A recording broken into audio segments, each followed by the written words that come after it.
there guys, Adam Williams here from EasyWay Photoshop. Let's take a look at some of the more complex selections. We're going to attempt to drop this sky in behind this, or replace this grey sky with this colourful sunset just here and make it look as realistic as possible. So let's take a look at what's involved with that. First of all, we're going to take a look at something called Blend If and see how that works and whether or not that's going to be good enough to do the job for us in replacing this sky. But before we do that, I'm just going to double click on the bottom layer here that's background to unlock it. Hit OK. I'm going to shift it to the top. Now Blend If can be found either via this FX menu here and blending options at the top. Okay, brings up that menu. Or if we double click on the free space here in the layer, the same menu will come up. Blend If is this small panel in the lower center section of this menu. Blend If is this lower center section of this menu here, and it consists of these two sliders. The top slider named This Layer just refers to the top layer, or the layer that's selected when we double click through. And the lower one here named Underlying Layer refers to, in this case, the sky layer below, or in other scenarios it refers to every other layer below the top layer. Now if we have a look at what this lower slider does, if we were to slide up, well first of all I'll just explain that this grayscale here from black to white represents the pixels within this lower layer here, and this top layer also represents the pixels that are contained with this upper layer. So if we were to begin to slide this dark slider here, you will see the darker pixels from the lower layer start to come through. So the blacks first of all. Okay, you can see those blacks revealing from underneath first of all, through the mids, until the entire underneath layer is revealed. Okay, and then if we start at the other end of the scale with the whites, you'll see the brightest sections of the lower layer come through first of all. Okay, so these bright oranges are peering through. And again, as we come through down the scale through the mids until we get to the other side and the entire layer is revealed. Similarly with the upper layer, however now it's referring to the pixels contained within the upper layer, as the lower one was referring specifically to the pixels within the lower layers. So you can see it's the dark pixels from the lower layer coming through. Now when we use the top slider, it's the dark pixels disappearing from this tree picture here. So you'll see the darker shadows of the tree, and the darker pixels start to disappear and reveal the underlayer first. Like so, until the entire sky comes through.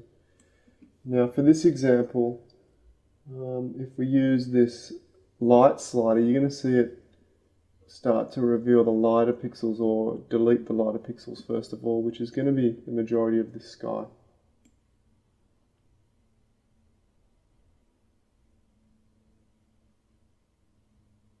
And we get to a point where we almost get rid of everything that we want, until it starts deleting a bunch of the pixels within the grass here.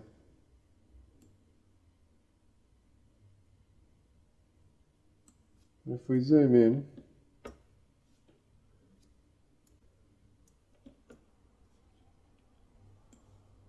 you can see it's deleted some of the detail that we would have liked to have kept. Maybe some of that detail in the branches.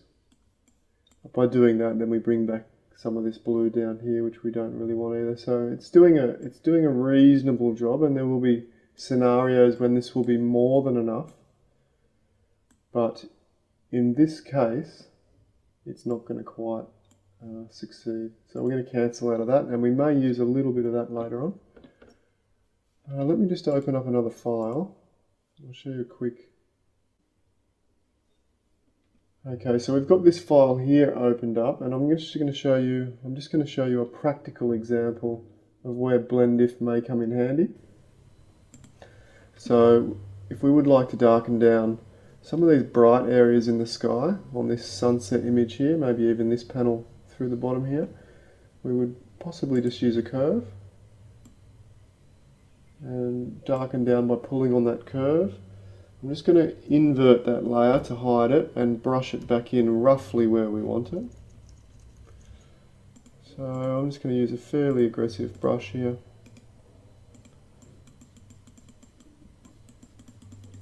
And aggressively darken down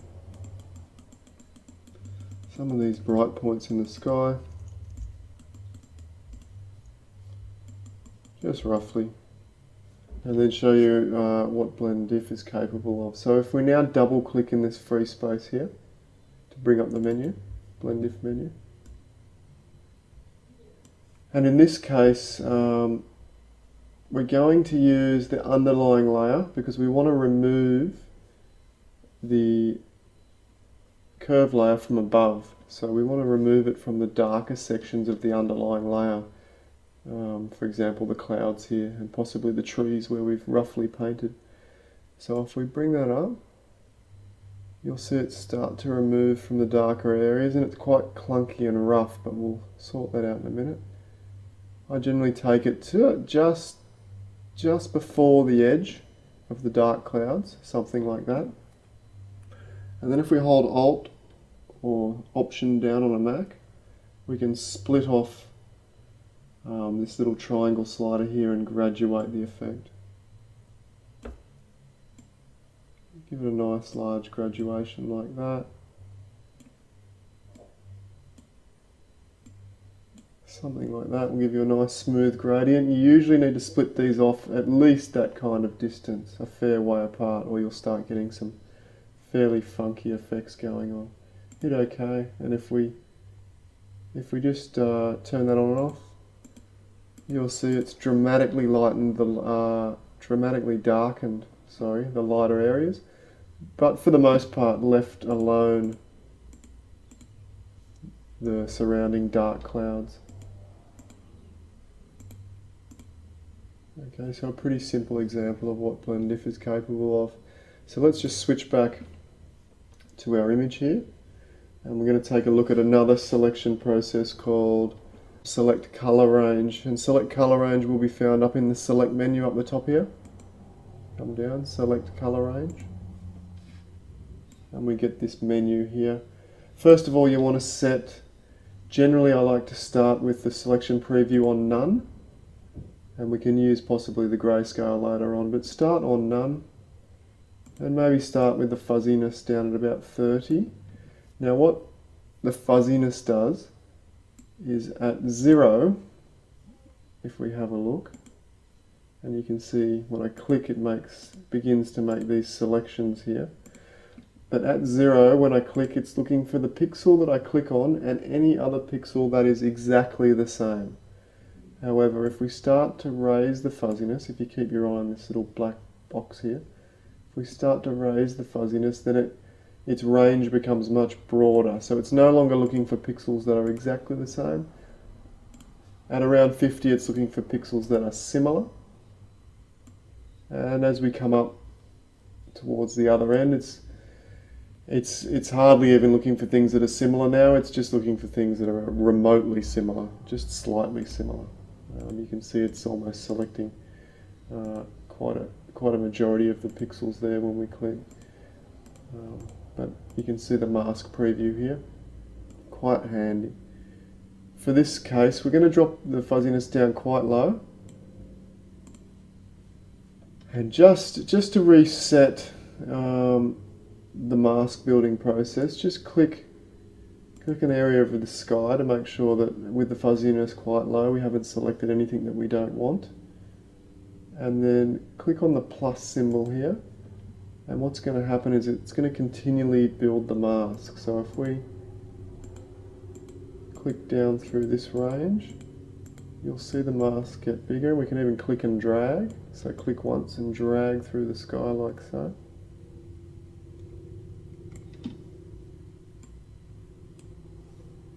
Still some grey in this corner. There's some darker panels there.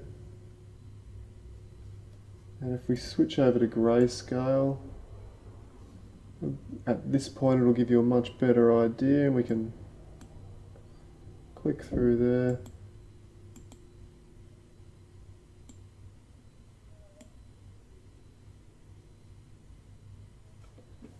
And at that point, we can still adjust the fuzziness.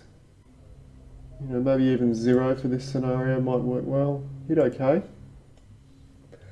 And you can now see it's produced a selection based on what we just built in Select Color Range. If we were to add that selection to the top layer, you can see it's back to front, but we can fix it up quickly by hitting Command or Control I. And you can see again, it's done a fair job of removing the majority of the grey sky. But it's still got a bunch there. We could again attempt to try that again by coming up and trying to refine it a bit more. Come back to Color Range and making sure we're set to None in the lower drop box here, and we can now see the sections of the image where this light grey is still sitting. And if we hit the plus again, we can now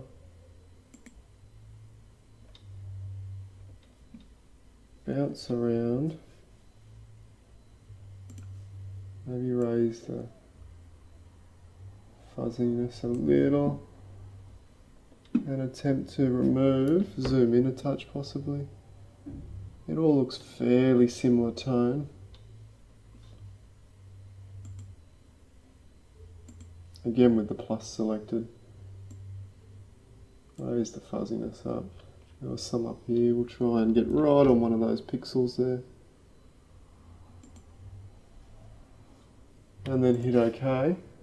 And you can see again that's selected, made that selection. A little bit more refined this time. If we now click on the mask, we can add that selection to the mask. And we do that via the Edit menu, Fill, and from this drop box we want to choose black because we want to conceal this grey colour. So black conceals, white reveals. Hit OK. And remove the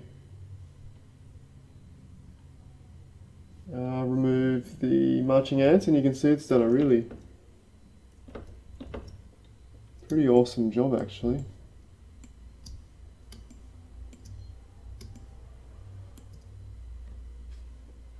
Pretty awesome job indeed. And that may even be, in most cases, enough. With a few more adjustment layers we could stop there. But in this case I want to show you another example of how to make complex selections. So we're going to delete that mask. We may use that technique again a bit later, but we'll delete that mask. And I've just noticed that we have been reminded that this image has some chromatic aberration. I don't know if you can see on the zoomed in version, we have a magenta cast down the right here and a green cast down the left. So let's get rid of that first of all. And we're going to Command J, duplicate the layer. We're going to then change the blend mode to color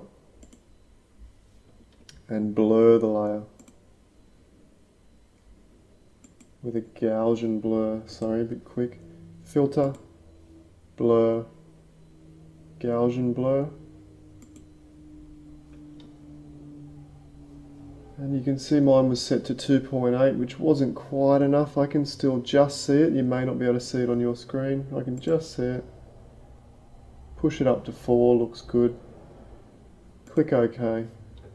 And that's gotten rid of the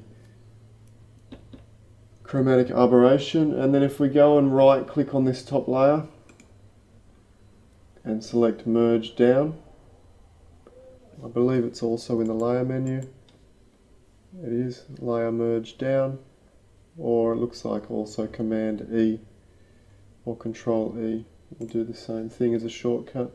Okay, so we've now got this top layer without the chromatic aberration ready to go, and we're going to take a look at contrast channel masking. So come over and select your channel palette there. And you will see we've got 4 options. We've got RGB, which represents the 3 channels, red, green and blue, or the image that we can see here, all 3 channels together. If we click on just the red, you'll see the red tones represented via a black and white mask. And so on with the green and the blue. Now what we're looking for here is the mask with the highest, or the channel with the highest contrast between the tree and the sky, and we can see that it is in fact blue channel. Okay, so we're just going to drag the blue channel down to this new layer icon here, looks like a page with the corner turned up, and make a copy. And now we can start work on this in an attempt to turn it into a black and white mask where the entire tree is essentially pure black, and the foreground will be pure black, and the entire sky will be pure white. So we start by coming down to our dodge and burn tools here, about 2/3 of the way down the menu.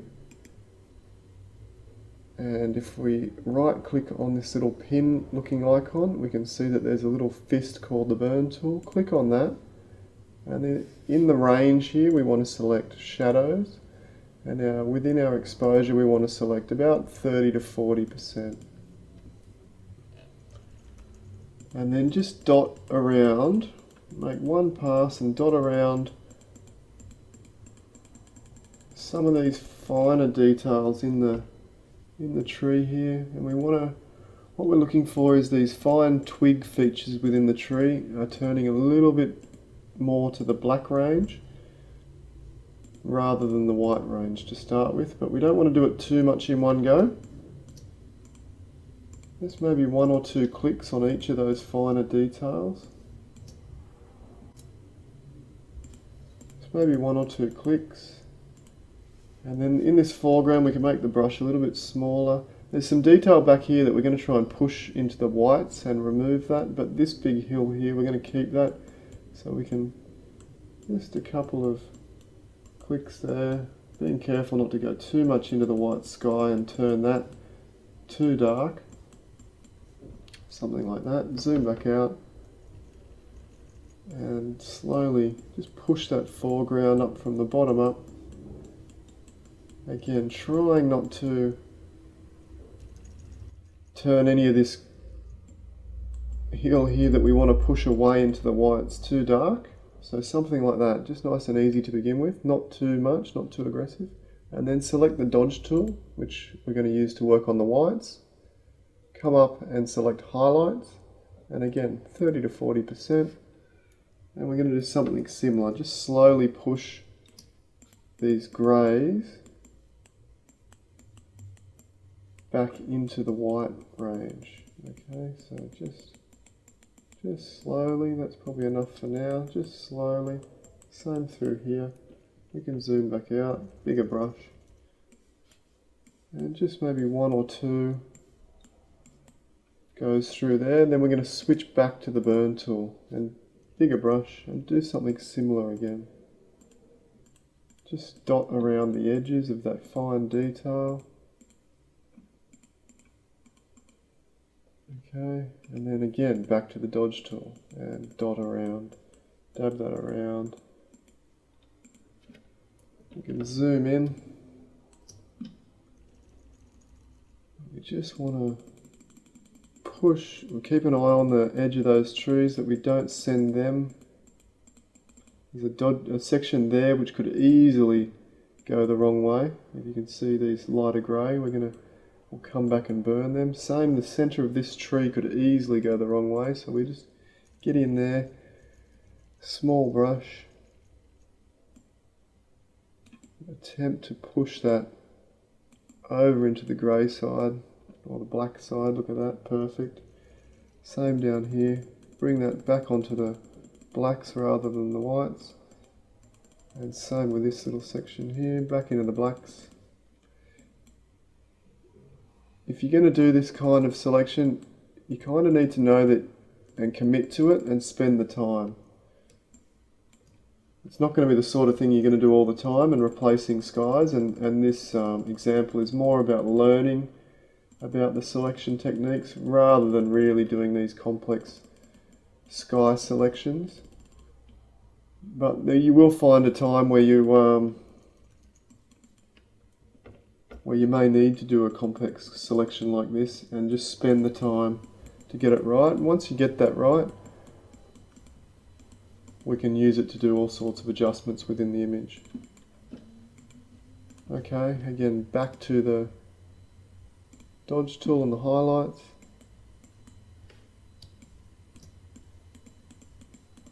Push those details back.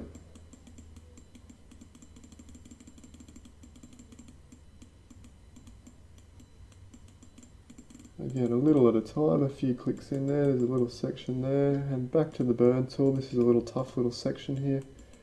Back to the burn tool. That's pretty good. Back to the dodge tool. And you can see we've made some progress. There's a small section in here that we also want to try and push into the whites, that section of background hill. So again, just being careful not to mess up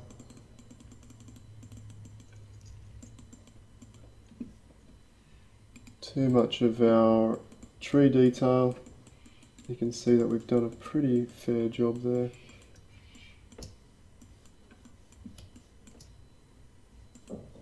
Okay, and one more go, back over to the dodge tool and zoom out.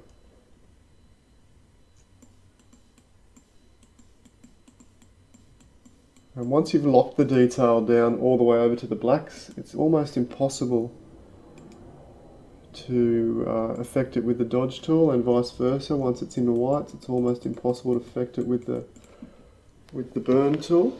So we've got a mask here that looks fairly well black and white. There will be some greys in it, and the way we get rid of those is come up here to the layer menu, the image menu, select adjustments and curves. And essentially we're going to apply a curve layer directly to the blue copy mask here. And if we pull up the blacks, you'll see they start to get deeper. Pull down the whites, they start to get brighter. Meet in the middle there somewhere. We could actually, it might be better off if we zoom in to some of this smaller detail here. You can see those smaller details that I'm talking about just within here. Image, adjustments, curves. Pull those blacks up, pull the whites down. You can see we're losing just a fraction. Maybe we want to push over and bring the blacks right up here. Somewhere there.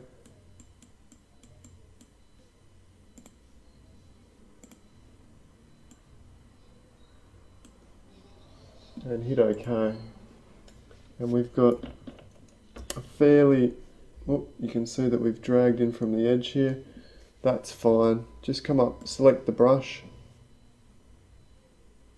and with the white brush selected, cancel. With a white brush selected, which it is there at 100%, we can just paint out those little bits there. So we can actually just paint with pure white or pure black also. It's not particularly accurate, but up in these sections it will be fine. Once we've got that point, hold down Command or Control on a PC and select the mask. So click on the mask there, the little icon. Then come back, just click in the free space next to RGB, and that will just reinstall the red, green and blue channels as we want them.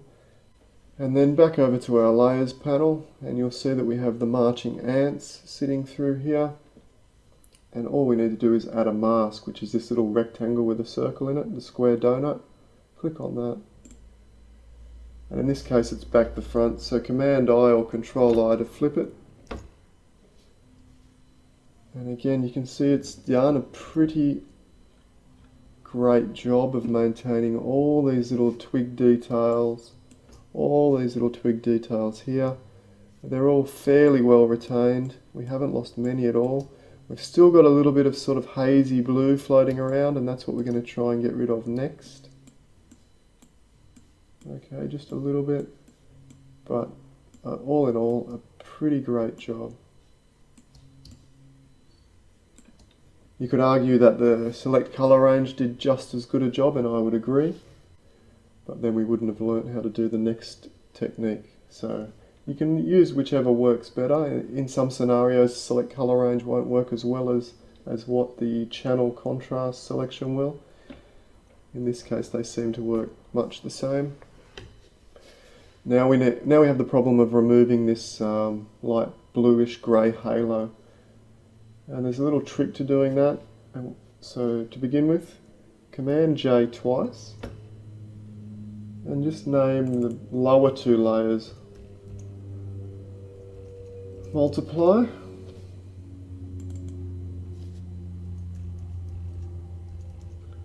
That's okay. So multiply and multiply, and change both of those to multiply blend mode. So the blend mode's just up the top.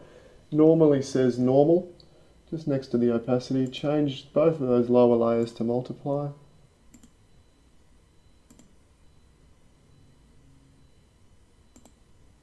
And if we toggle off the top layer, you'll see the effect that has is by creating a shadow layer. And the great thing about that is all that little stick detail that we had before is now quite black. Okay, so as we remove, and we might maybe even lower the opacity just slightly, maybe down to around 50% on the top one. So the lower one 100, the second layer at 50%, just to make it a little more subtle, the graduation. And then when we add the top layer, you'll see it still has the white halo effect. As we remove that, we're going to start to reveal some of the darker tree of those multiply layers below.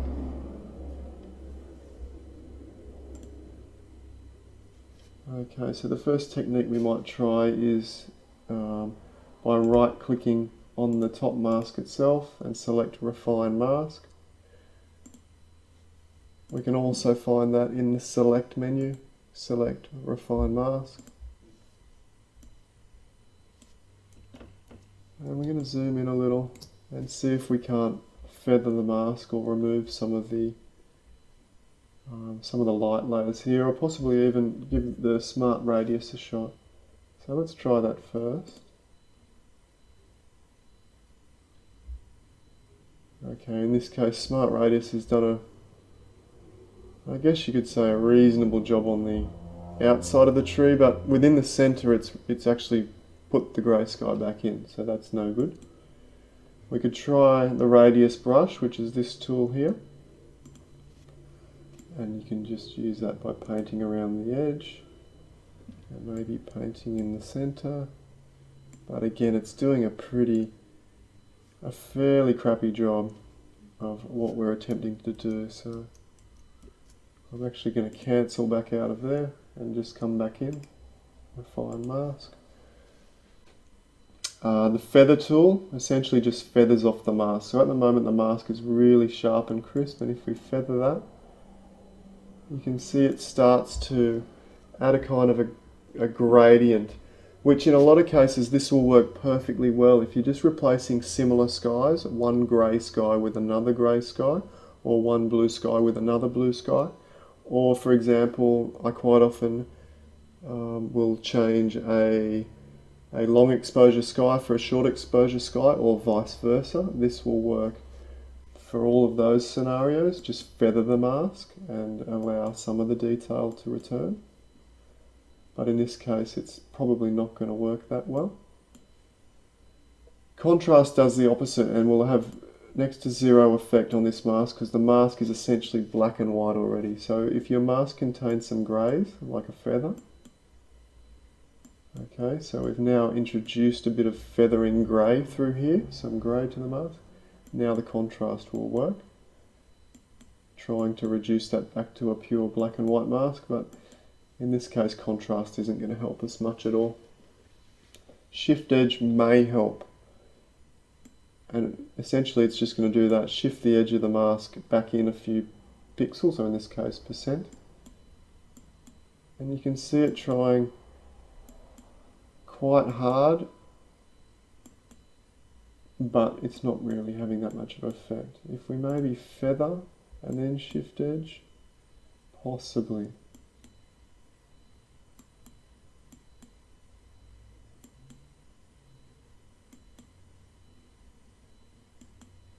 Again, not too bad. We might even do a little slight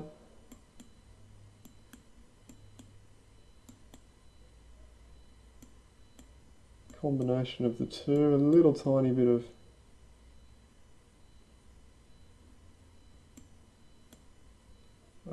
of feather and a very small amount of shift edge. If we just hit OK and I use Command Z or Control Z to on and off that change, I think you'd agree it's certainly helped in this case. Definitely, so we'll go with that. There still is some small amounts of that blue remaining, so let's try the select color range option. There's still some blue down around here. So we're going to still work on this top layer. We're going to click on, this time, the thumbnail that contains all the photographic pixels, which is the left thumbnail with the little tree in it. Come up here to color range. To add to the mask, I either need to select the add eyedropper here, or I can use the normal eyedropper with shift held down.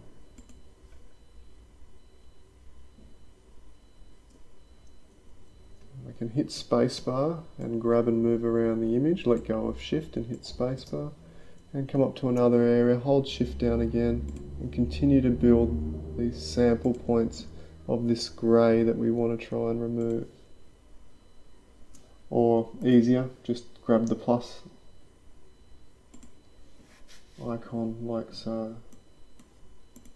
If we come over to grayscale and zoom out,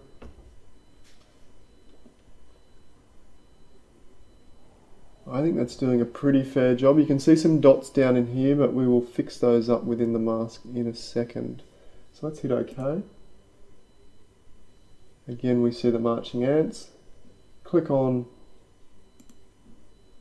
the mask here on the right, the mask icon, and we're going to add that selection to that mask. And we're going to add that selection to the mask. And to do that, we come up to the Edit menu and Fill, and select black again, or select black from that box there. And if we Command D or Control D and turn off the marching ants, okay, and you can see it's done a really good job of removing, in this case, almost all of the remaining blue. There's a tiny bit down here, but that's not too bad in the background. And there's a little bit up there, but it's pretty good. What we might do, we might attempt just to refine this mask a little with a little bit of a blur. So with the mask selected, come up to Filter, Blur, Gaussian Blur, and we'll see if this just works. We just want to just make the mask a little bit more subtle.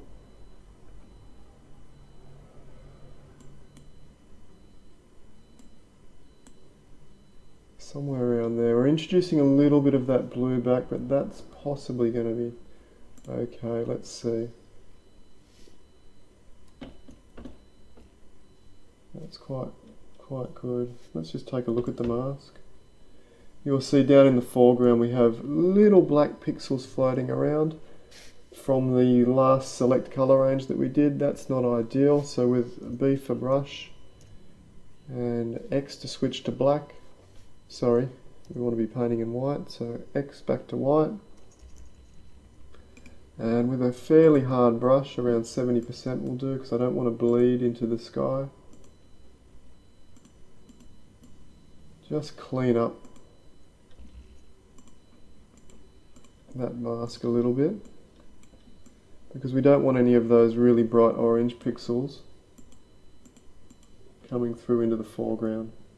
Just click back on the left icon there and you'll see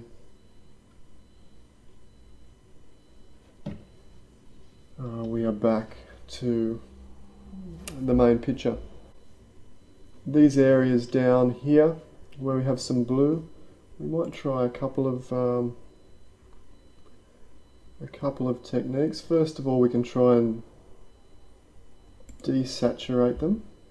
So hue saturation. And this is going to affect the entire image, but we only want to play around with the blues, possibly. Okay, that's having very little effect. Let's try the cyans. Again, okay, it's very grey to begin with, so go ahead and delete that layer. It's not useful. We might try and just bring them more into the colour range of the tree, so turn them more of that greeny brown colour. We can do that via solid colour. Select any colour to start with, that will be fine. Turn the layer off. Just turn the icon off there. Double click back on this little coloured box.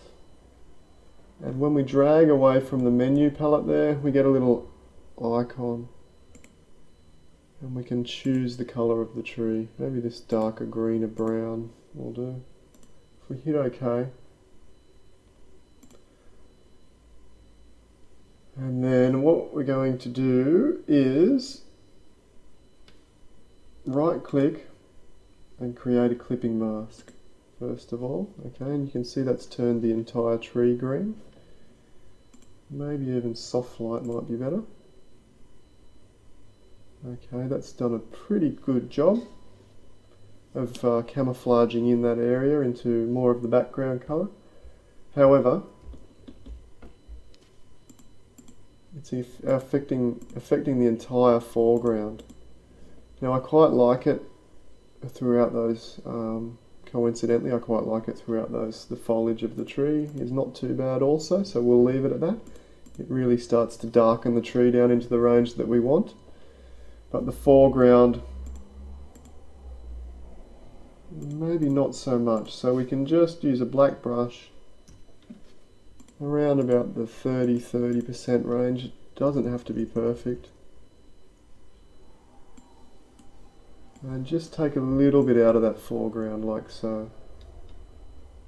Okay, so we're starting to get that tree sitting within the scene a little bit better. Something else that we can attempt to make it look a little bit darker, like sunset style shot, is a solid colour black layer. So again, solid colour. Down into the bottom left corner there is black. Hit OK. And again we're going to right click and create clipping mask. We can also hold down the Option key or the Alt key and hover between the two layers, the junction. And that clips it.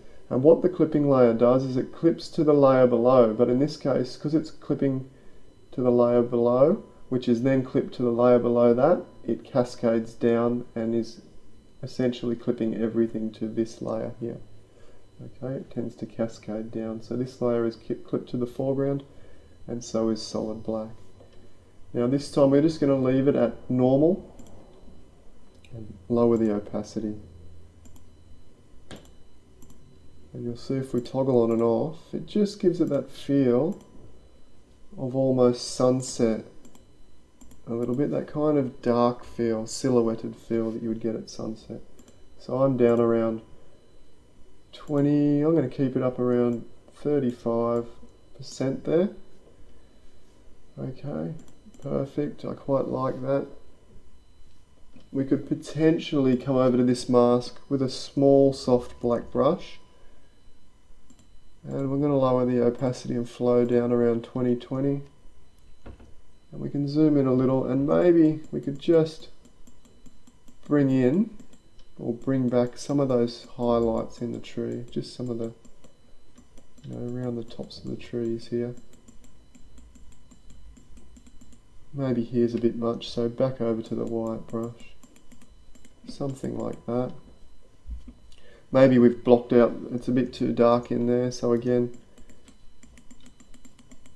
maybe just bring some of that shadow detail back. the lower section of the tree here is a bit dark for mine, so we might just add another, just a curve layer this time to darken. Curve, pull down. We're going to command invert, and then just with a soft white brush, in this case we're going to go back up to about a 40-40 or so. I'm just going to bring that in a little, because the light wouldn't be, the light's coming from behind the tree, so you're not really going to have any light shining right there. A couple of final touches, nothing to do with the tree this time. There's a dark patch in the sky here that I'd like to have lightened up a little bit. So just curves, lighten that up a little bit. We can even contrast that up a little like so. Command invert, brush, a bigger brush, 40-40 is fine, in white, and just balance that light there so it's a little bit more similar to this side. Something like that. And last of all, we're going to add a little bit of a, obviously with a blazing sunset like this, you're going to have a little bit of a warm tone throughout the image, which we don't have currently. So let's, again, solid color, any warm tone to begin with, that's fine. Turn the layer off, double click on the little colored square, and choose, again with the color picker, choose one of the more intense oranges. Generally the darker oranges work better, so up in this dark range, maybe this one here actually. You can see it's a nice kind of reddy orange, quite intense. Turn the layer back on, we're going to switch over to soft light. You can see it's really intense, but we're going to invert the layer completely to hide it. And then because the layer is so intense, we're going to come down to around about 20-20, something like that with our soft brush.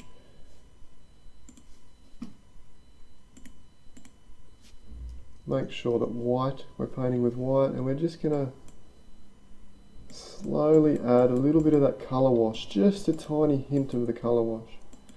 You know, through the tree here a little.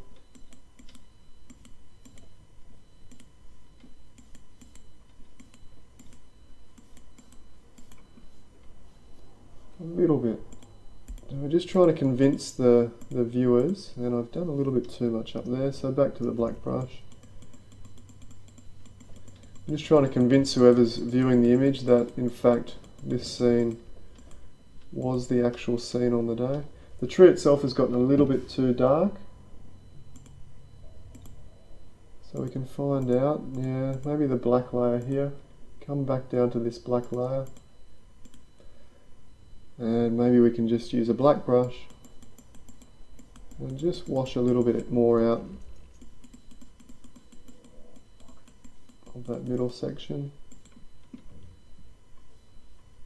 Back up to the top of the layer stack. We always want to work from the top of the layer stack in general, whenever possible.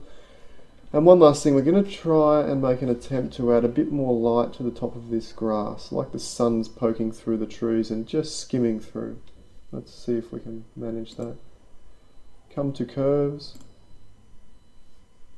Up to your curves panel here, there's a little hand here. We can come over, we want to do some research on this grass and see where these tones are currently sitting. You can see a little dot dancing around on the histogram over there. And you can see they're really tight between about here and here. So, in fact, we can even drag that a little bit lower. They're really close together, those tones in this grass. So if we put them together like that and lift up, hopefully if we lift up the bright tones, we might start getting a bit of light.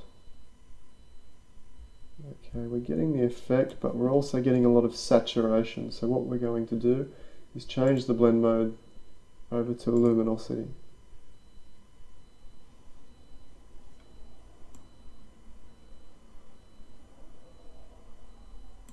And that hasn't really got the desired effect either. So back to normal, and we will desaturate the area instead. Okay, so invert that. Let's see if we can get this to work. With a white brush, nice and soft, just add a little bit of that light, just a touch. We don't need much of it, just a little, like so. And you can see by doing that there's too much orange in the grass. That's okay. We will now select a hue saturation layer. We will clip it, hold Alt down and hover, hold Alt or Option down and hover between the two layers and clip it. And now it's clipping and only affecting this curve layer. So by that meaning it's only going to affect this area that we just painted in.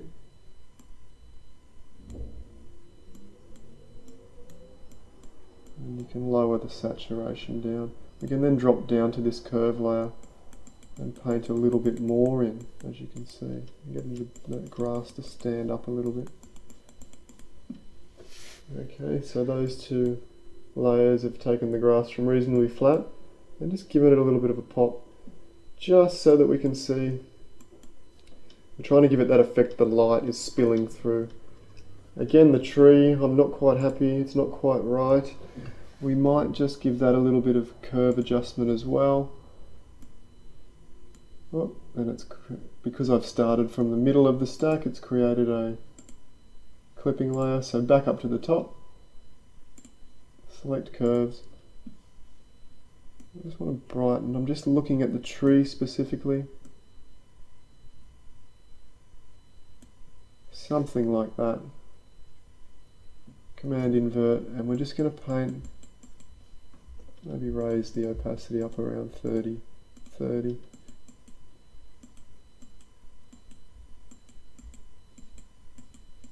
just bring some highlights in. We might even a little bit more through the grass there.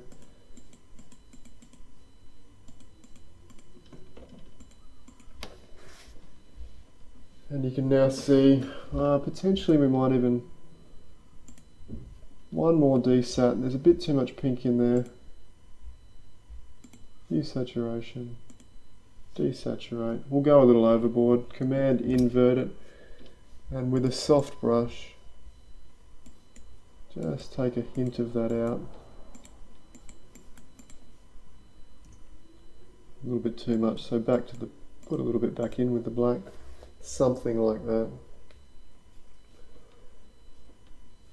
Okay, I hope that was useful. It's not so much, as I said, about replacing crazy skies like this, although it is possible, but more so about just some of the more complex selection methods that you can use and integrate into your workflow. If you have any questions, you can always email me at adam@australianphotographer.com. Otherwise, good luck, and I'm looking forward to seeing the result.